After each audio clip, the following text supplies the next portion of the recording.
Hello friends, welcome to our channel easy vision in pharmacy. आप बहुत ही अच्छा response कर रहे हो मेरी वीडियोस को। मुझे बहुत अच्छा लग रहा है। मैं और मोटिवेट हो रही हूँ और अच्छे से इम्प्रूव करके आपके लिए वीडियो लाने की कोशिश कर रही हूँ। हमने ब्लड का टॉपिक स्टार्ट किया हुआ था। ब्लड की मैंने कंपोनेंट्स बता दिए थे। उसके जो भी कंपोनेंट्स होते हैं सेल्स वाले, जैसे आरबीसीज, डब्ल्यूबीसीज, थ्रोम्बोसाइट्स, ये मैंने बता दिए हुए थे। लेकिन प्लाज्मा जो था वो मैंने डिटेल में नहीं तभी बताया था। तो आज हम बेसिकली ब्लड प्लाज्मा की बात करेंगे, जिसे मोस्टली बच्चे छोड़ देते हैं। तो इसके बारे में ज़्यादा नॉलेज बच्चों को है नहीं। तो आज हम ब्लड प्लाज्मा की बात करेंगे। अगर आपको वीडियो अच्छी लग रही है तो प्लीज़ लाइक करें, शेयर करें और चैनल को सब्सक्राइब करना बिल्कुल ना भूलें विद द बेल आइकन, ताकि आपको जब भी मैं वीडियो डालूं तो आपको नोटिफिकेशन सबसे पहले मिले। So without wasting time let's start the topic. Our topic is blood plasma. Blood plasma means जो कि ब्लड में जो था हमारा 45% जो था सेल थे। ये सेल कौन से हैं? हमारे आरबीसीज हैं, डब्ल्यूबीसीज हैं और प्लेटलेट्स हैं।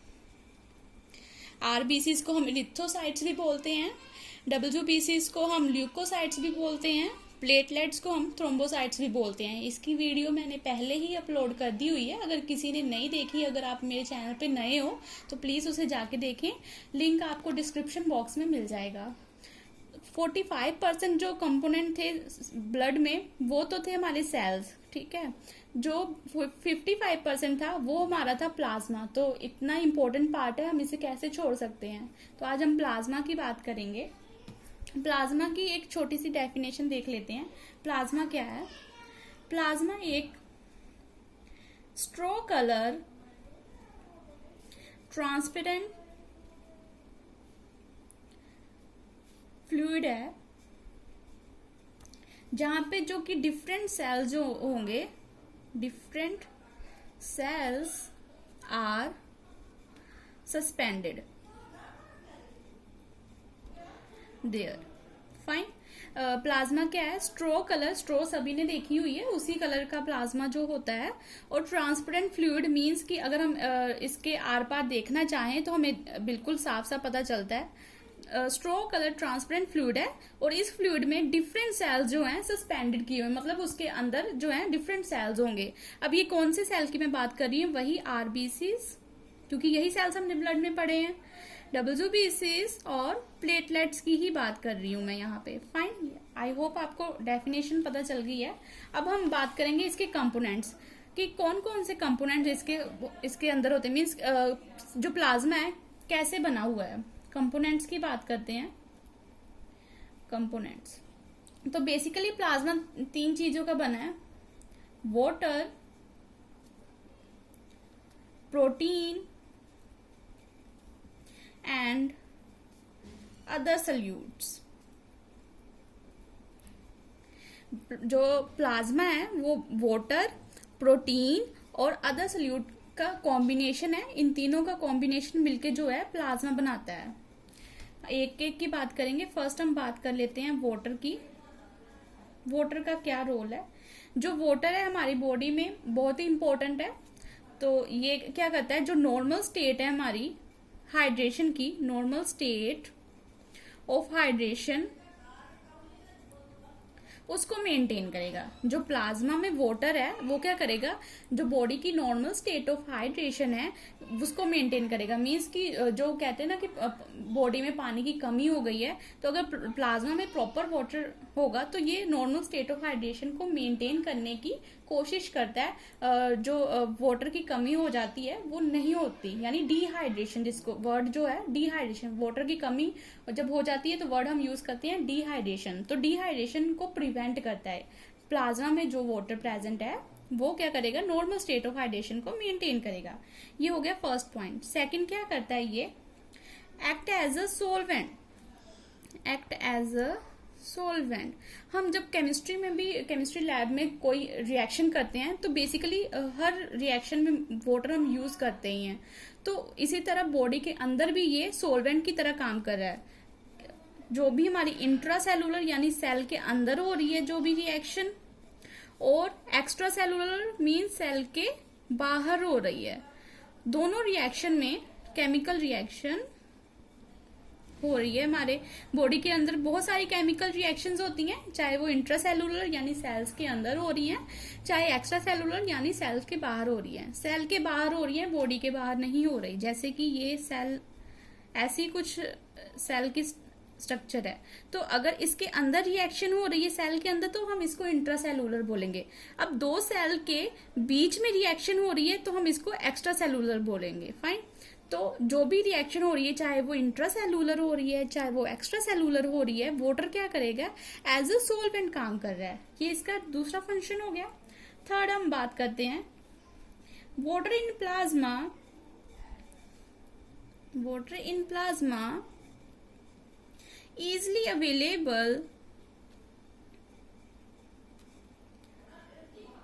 for cells and tissue।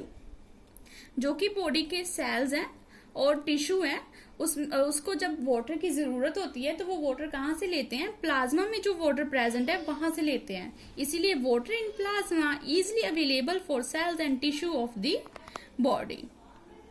Fine. ये तीन फंक्शन जो है वाटर परफॉर्म करता है जो कि प्लाज्मा में प्रेजेंट है। फाइन। तो नेक्स्ट कंपोनेंट की बात कर लेते हैं हम, जो कि है हमारा प्रोटीन। अब प्रोटीन जो है, कौन कौन से प्रोटीन जो है प्लाज्मा में होते हैं उसकी बात कर लेते हैं। Albumin, fibrinogen, globulin. प्रोटीन के पहले नेम हमें पता होना चाहिए कि कौन कौन से जो प्रोटीन है प्लाज्मा में होते हैं। तो कौन कौन से होते हैं, एल्बुमिन होता है, फिब्रिनोजन होता है और ग्लोबुलिन होता है। फर्स्ट हम जो बात है एल्बुमिन की कर लेते हैं कि एल्बुमिन क्या करता है। एल्बुमिन जो है मोस्ट अबंडेंट प्रोटीन है जो कि प्लाज्मा में प्रेजेंट है, और इसको सिंथेसाइज कौन करेगा, लीवर करेगा। प्लाज्मा में जो प्रोटीन एल्बुमिन है मोस्ट अबंडेंट प्रोटीन है, जिसकी सिंथेसिस कहाँ से होती है, लीवर से होती है। मोस्टली जितने भी प्रोटीन्स हम पढ़ेंगे वो लीवर से ही सिंथेसाइज हो रहे हैं, तो ये लीवर से सिंथेसिस होती है। तो इसका रोल क्या है, रोल की बात कर लेते हैं। मेन हमें रोल ही देखना है। ये क्या करेगा, ओस्मोटिक प्रेशर को मेंटेन करेगा। ओस्मोटिक प्रेशर, जो भी बॉडी के अंदर ओस्मोटिक प्रेशर है उसको मेंटेन करेगा। उससे क्या होगा कि वाटर रिटेंशन प्रमोट होगी। जब ओस्मोटिक प्रेशर मेंटेन होगा तो क्या प्रमोट होगी, promotes water retention. Water retention होगी, तो वाटर रिटेंशन जब ब्लड में होगी तो उससे क्या हमें फायदा होगा, बेनिफिट हमारा क्या हो रहा है कि नॉर्मल ब्लड की जो अमाउंट है या स्टेट है वो मेंटेन होगी। नॉर्मल ब्लड वॉल्यूम जो है वो मेंटेन होगा, वॉल्यूम प्लस टेम्परेचर। जब भी प्लाज्मा जो है, एल्बुमिन की बात कर रहे हैं, एल्बुमिन क्या है, मोस्ट अबंडेंट प्रोटीन है प्लाज्मा का जो कि लिवर में सिंथेसाइज हो रहा है। फाइन। अब इसके क्या क्या रोल है, ये क्या करता है, ओस्मोटिक प्रेशर को मेंटेन करता है। ओस्मोटिक प्रेशर मेंटेन करने की वजह से क्या होगा कि वाटर रिटेंशन जो है ब्लड में वो स्टार्ट हो जाएगी। वाटर रिटेंशन मीन जो भी एक्स्ट्रा वाटर होगा वो हम निकालना शुरू कर देंगे। तो उससे क्या होगा कि जो नॉर्मल ब्लड वॉल्यूम है और टेम्परेचर है वो मेंटेन होगा। हम ऐसा तो नहीं ना कर सकते कि वाटर की क्वांटिटी इंक्रीज कर दें, ब्लड की कम कर दें। फिर जब भी हम टेस्ट करवाते हैं तो हम बेसिकली हीमोग्लोबिन कंटेंट टेस्ट करवाते हैं कि कितना हीमोग्लोबिन हमारी बॉडी में है, तो वो हमें मेंटेन करके रखना है कि बेसिकली 5 लीटर मैंने बताया था, तो वो हमें मेंटेन करके रखना होता है। सेकंड क्या ये कर रहा है, सेकंड फंक्शन, ये as a carrier molecule act करता है। As a carrier molecule means ये क्या करता है कि जो भी कैरियर मॉलिक्यूल मीन्स ये अपने ऊपर बाइंड कर लेगा किसी मॉलिक्यूल को और पूरी बॉडी में सर्कुलेट करेगा, क्योंकि ब्लड में है, ब्लड पूरी बॉडी में सर्कुलेट कर रहा है। फॉर एग्जाम्पल हॉर्मोन्स ये अपने ऊपर बाइंड कर लेगा। हॉर्मोन्स की एग्जांपल में हम इंसुलिन ले सकते हैं, तो उसको बाइंड कर लेगा और पूरी बॉडी में सर्कुलेट करेगा। ये हो गया हमारा एल्बुमिन। सेकंड है हमारा फिब्रिनोजन। फिब्रिनोजन के बारे में देख लेते हैं।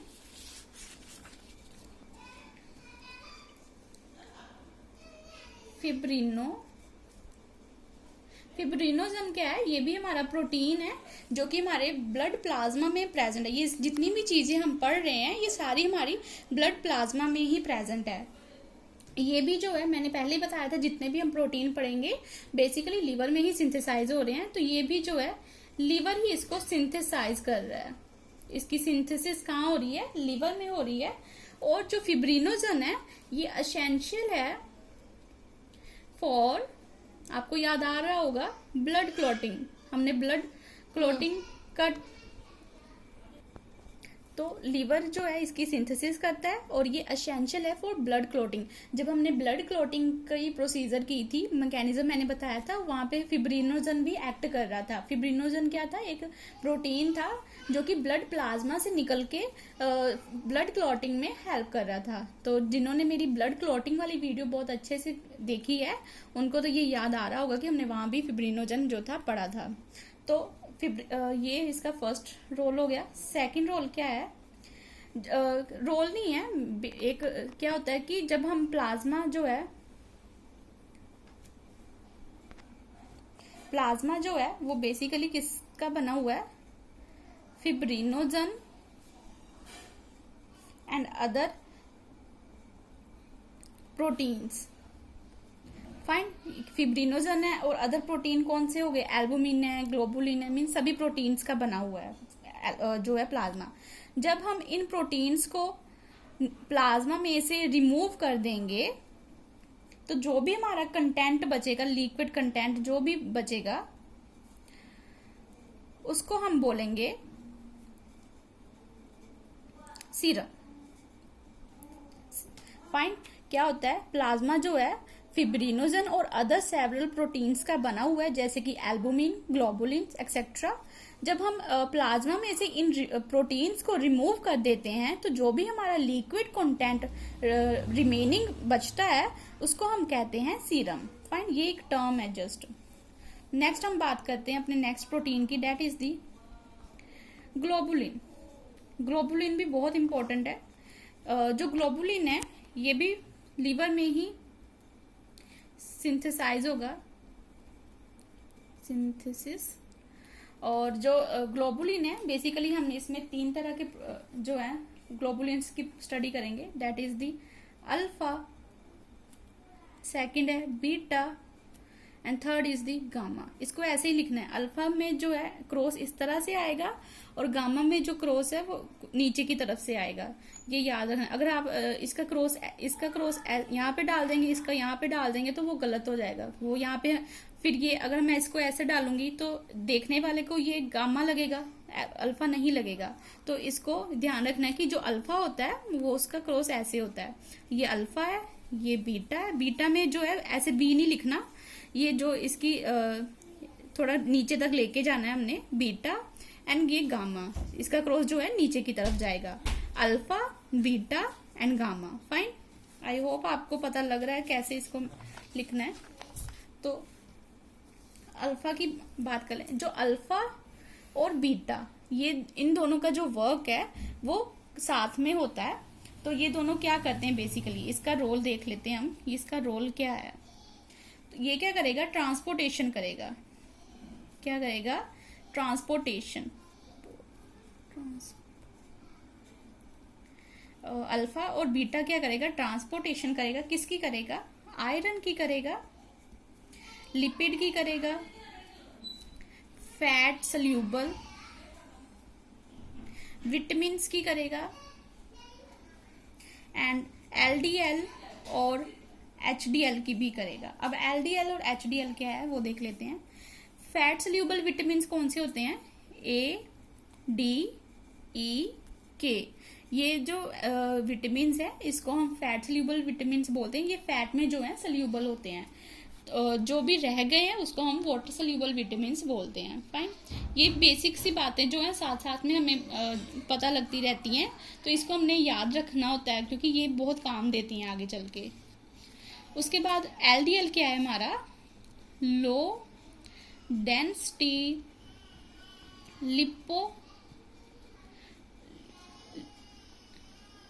Lipoprotein. Fine, low density lipoprotein. तो ये क्या, इसको हम बैड कोलेस्ट्रॉल भी बोलते हैं। लो डेंसिटी लिपोप्रोटीन को हम बैड कोलेस्ट्रॉल भी बोलते हैं। इसकी वजह से जो एथेरोस्क्लेरोसिस हो जाती है, हार्ट अटैक भी हो जाता है, स्ट्रोक की प्रॉब्लम हो जाती है, तो बहुत सारी प्रॉब्लम जो है एलडीएल की वजह से हो जाती है। ये हम बैड कोलेस्ट्रॉल बोलते हैं। ये जब मूव करता है, ये वेसल्स हैं, ये जब मूव करता है तो जहाँ तक तो ये यूटिलाइज हो गया वहां तक तो ठीक है, जो भी एक्स्ट्रा रह जाता है तो ये वापस नहीं जाता, जहाँ पे एक्स्ट्रा बचा है तो यहीं पे इकट्ठा होना शुरू हो जाता है, और जो ब्लड प्रेशर है उसको भी इंक्रीज कर देता है, और एथेरोस्क्लेरोसिस, स्ट्रोक, हार्ट अटैक जैसी प्रॉब्लम कोज करता है। इसीलिए हम इसको बैड कोलेस्ट्रॉल बोलते हैं। सेकंड हमारा था HDL। HDL means high, H means high, D means density, L means lipoprotein, high density lipoprotein. अब ये क्या है, इसको हम गुड कोलेस्ट्रॉल भी बोलते हैं। गुड कोलेस्ट्रॉल, बॉडी में जो है बैड कोलेस्ट्रॉल कम होना चाहिए, क्योंकि और गुड कोलेस्ट्रॉल की जो क्वांटिटी है वो ज़्यादा होनी चाहिए। ये क्या, इसको गुड क्यों बोलते हैं, क्योंकि ये जितना यूटिलाइज हुआ है वहाँ उतना ठीक है, जब यूटिलाइज इसकी नहीं होती यूटिलाइजेशन तो ये वापस जाना शुरू हो जाता है अपनी जगह पे, तो ये कहीं भी इकट्ठा नहीं होता, तो एथेरोस्क्लेरोसिस, स्ट्रोक, हार्ट अटैक जैसी प्रॉब्लम नहीं होती। ये जो मैं टर्म्स यूज कर रही हूँ ये पैथोफिजियोलॉजी में है, अगर आपको इसके बारे में जानना है तो आप मुझे कमेंट कर सकते हैं। नेक्स्ट हम बात करेंगे गामा की। गामा का क्या रोल है, गामा क्या करता है, इसको प्रोड्यूस कहाँ से होता है, ये लिम्फॉइड टिश्यूज जो होते हैं वो गामा जो है ग्लोबुलिन, गामा ग्लोबुलिन को कौन प्रोड्यूस करता है, लिम्फॉइड टिश्यू प्रोड्यूस करते हैं। और ये क्या करता है, इसकी एग्जांपल है इम्यूनोग्लोबुलिन्स,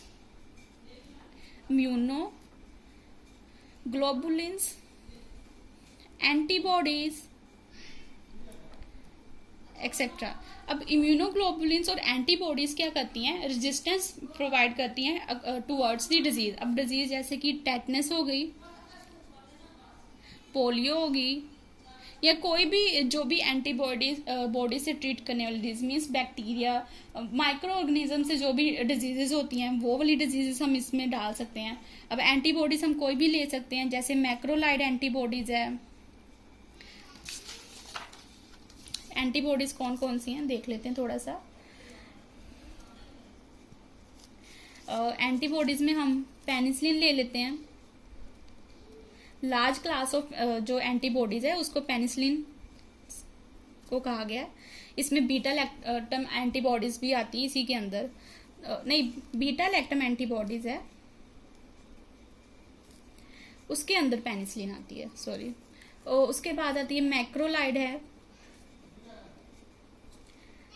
टेट्रासाइक्लिन्स है, इसके अंदर इसकी एंटीबॉडीज आती है, जैसे oxy tetracycline, chlor tetracycline, oxy chlor, doxy tetracycline, minocyclines, ऐसे बहुत सारी एंटीबॉडीज आती है। इसके अंदर भी आ रही हैं, जैसे स्ट्रेप्टोमाइसिन इसमें आएंगी, जैसे स्ट्रेप्टोमाइसिन, नियोमाइसिन, कैनामाइसिन, ठीक है। बीटा पेनिसिलिन में जो है नेचुरल पेनिसिलिन भी है, एक्सटेंडेड स्पेक्ट्रम पेनिसिलिन भी है, और बीटा लैक्टम रेजिस्टेंस पेनिसिलिन भी है, पेनिसिलिनेंस रेजिस्टेंस पेनिसिलिन भी है। बहुत सारी एंटीबॉडीज जो है हमने डिस्कवर कर ली हुई है और स्टिल हम डिस्कवर कर रहे हैं। तो पेनिसिलिन का टॉपिक जो है बहुत ज़्यादा एनलार्ज है। अगर आपको इस पे वीडियो चाहिए तो आप को सेपरेट से कमेंट करना पड़ेगा, क्योंकि ये बहुत एनलार्ज टॉपिक है, तो ये इसके अंदर तो मैं समझा नहीं सकती। तो थोड़ा सा मैंने बता दिया कि ये कितनी सारी एंटीबॉडीज हैं, आप इससे अंदाज़ा लगा सकते हैं कि एंटीबॉडीज़ का टॉपिक जो है कितना वास्ट है। बेसिकली मैंने आज ब्लड प्लाज्मा की बात करनी थी। ये मैंने जो बात की थी कि जब हम ब्लड में जो प्लाज्मा है उसके जो प्रोटीन है निकाल देते हैं तो जो भी बच जाता है लिक्विड उसको हम सीरम बोलते हैं। तो ये वो डायग्राम है, ये देखो क्लोट बन गया, तो ये जो रिमेनिंग है ये इसको हम सीरम बोलेंगे। इसमें से हमने सेल सारे निकाल दिए हुए हैं, ये वो वाली डायग्राम है। तो अगर आपको वीडियो अच्छी लगी, मेरे एफर्ट अच्छे लग रहे हैं, तो प्लीज लाइक करें, शेयर करें, चैनल को सब्सक्राइब करना बिल्कुल ना भूलें, बेल आइकन को भी प्रेस कर दें ताकि आपको जो भी मैं वीडियो डालूं तो नोटिफिकेशन मिलती रहे। और वीडियो ऐसे ध्यान से देखते रहें और साथ में पढ़ते रहें, क्योंकि अगर आप वीडियो स्किप कर करके देखोगे तो आपको कुछ भी समझ नहीं आएगा। अगर आप अपना टाइम जो है यूटिलाइज करना चाहते हो तो चैनल के साथ बने रहें, क्योंकि अगर ऐसा सुनने को आ रहा है कि एग्जाम होंगे कि नहीं होंगे, कुछ भी कंफर्म नहीं हो रहा, तो अगर एग्जाम नहीं भी होंगे तो आपको बेसिक नॉलेज जरूर होनी चाहिए, क्योंकि हमने आगे चल के कुछ भी करना है तो उसके लिए हमें नॉलेज होनी चाहिए। तो अगर एग्जाम होंगे तो भी वेल एंड गुड है, और नहीं होंगे तो भी आपके लिए ही अच्छा है। तो आई होप आप मेरी बात को समझ रहे हैं। Thank you.